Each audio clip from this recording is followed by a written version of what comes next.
Hi, I'm Dr. Joan Friedman. Welcome to Twin Tuesday. I was thinking about the course of short-term therapy that I just completed with an identical twin woman in her 50s. And it made me think about something I've probably talked about before, but it is so very interesting and important to emphasize and probably talk about again. That often the twin who's the caretaker has been in this role and in this function with her twin for so many years that he or she doesn't really have a good sense of what her twin is like and what the personality is from an adult-like perspective. My patient came in with the idea, the hope, the thought that once she started therapy, that her twin sister would automatically do the same thing. And this, of course, came out of her wish that her twin would get help with her issues because my patient was just feeling burned out and unable to help her twin anymore. And in the course of our work together, my patient began to understand actually the distinct personality and temperament of her own identical twin, which she really had never really been able to appreciate or understand from a more distant perspective.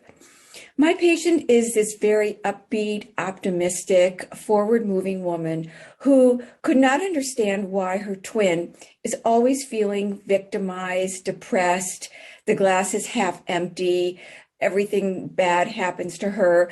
And she didn't understand why her twin sister couldn't be more positive and more develop more capacity to feel more happiness and more satisfaction in her life. And as we probed into this question and we talked more about it, she began to see that her twin has always been like this.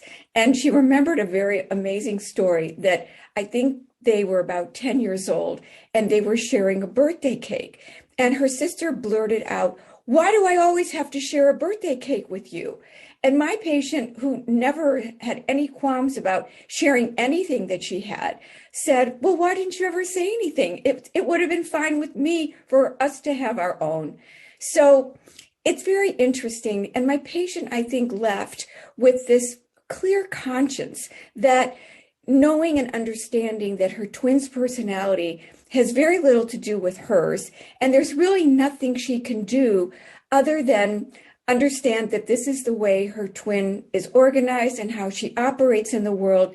And it relieved her from so much guilt and so much heartache, feeling as if she should have control over how her twin is experiencing her life and living her life.